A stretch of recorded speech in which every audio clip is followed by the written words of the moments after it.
three parts for the success of a book. He said the least important is the writer, and the second important is the publisher. Most important is the booksellers, because you can write as much as you want. You're right. So that makes me afraid. Be nice to me. Hier zu studieren der Germanistik und Theaterwissenschaft, Dramaturg und Regisseur an diverse Bühnen, Regieassistent bei Fritz Kortner, Redakteur, Resortleiter Wortunterhaltung beim Schweizer Fernsehen. Seit 1980 sind Sie freier Autor.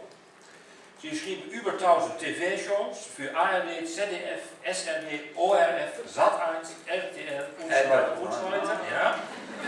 30 Hörspiele und Kinderhörspiele, Serien für die SRD, ZDF und ARD, die Drehbücher für Ihren eigenen Filmen, 500 Liedertexten für verschiedene Komponisten, mehr als ein Dutzend Bücher, Theaterstücke, Musicals und so weiter und so weiter und so weiter.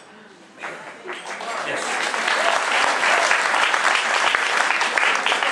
Good heavens, where did you find time to do this all? I'll tell you a story. When my son was about 10 years old, he came into my office on a Sunday morning, and he was as polite to me as boys are to their father. He said, "You're a bloody idiot. You work on a Sunday morning." And I thought, "No, I'm not working. I'm writing a novel." And he couldn't really see the difference. But there's a big difference. There's nothing I like more to do than writing. We did one thing for people who are interested in TV. This is a sensational number. We beat out the World Cup final in number of viewers, and that's a record that's not going to be broken very soon.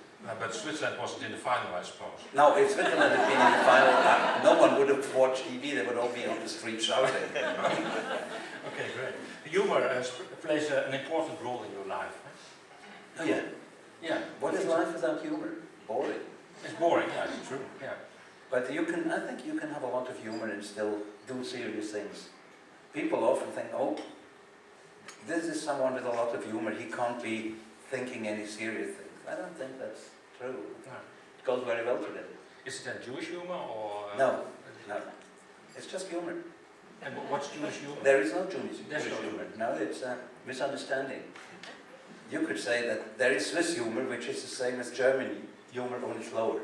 but no, I really don't think there is any Jewish humor or any special humor. You either know what's funny or you don't. And it doesn't make a difference where you are from. And you know that a lot of people, Jewish or not, are completely tone deaf as to humor. And you can't teach them. I think one of your, your literary debut was Hitler after the Brooklyn. Oh yeah, that was, many years ago. Many years ago, of course, that's why it's a debut, of course. And they didn't like me for it at all. Now what happened with that book? Well, you know, every country has its own false memories. We all remember the history of our country much nicer than it was. Because everyone does that.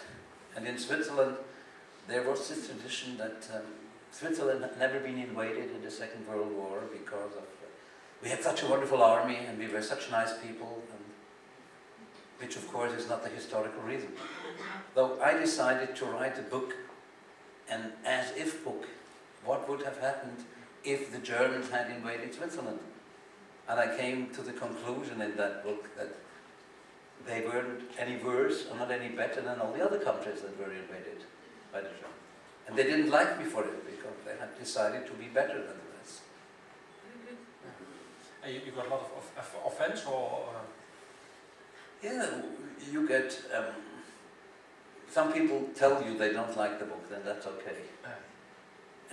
Some people call you up at 3 in the morning to tell you that you should have come to the gas chambers, and that's less funny. Yeah, of course. Yeah. But at least you know you've hit some point with the book.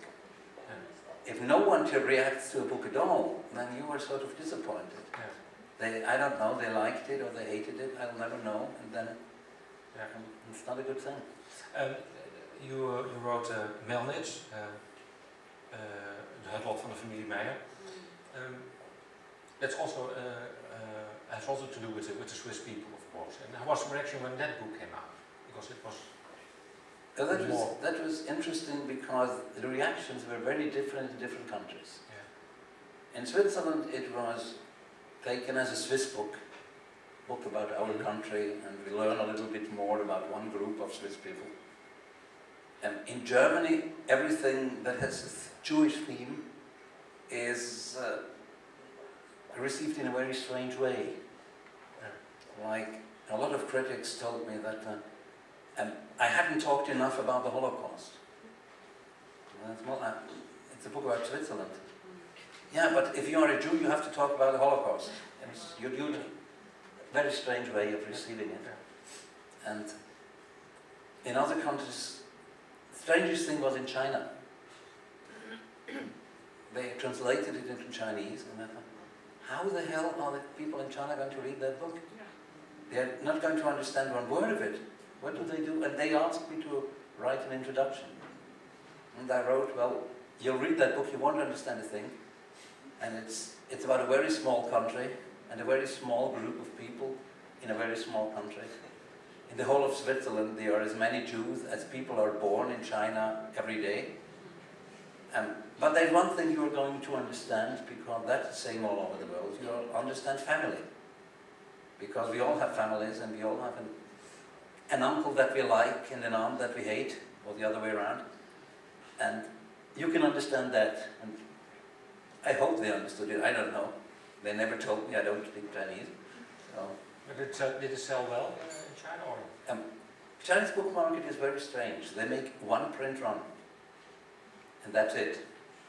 And the whole print run for the whole, I thought, China, wonderful, you know, I'm going to be a rich man. They printed 8,000 books. 8,000 books. Okay. But it looks very, very nice in my library at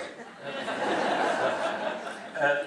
In German it was called Melnitz, and why is that title changed in Holland?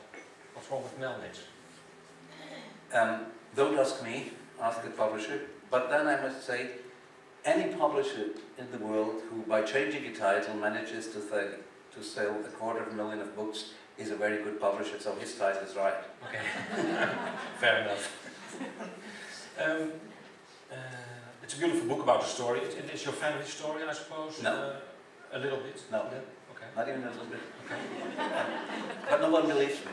Okay. The best, Neither do I, but the best review I ever had in my life was a critic who didn't believe me. And she wrote, "This must be his family story because you cannot invent people like that."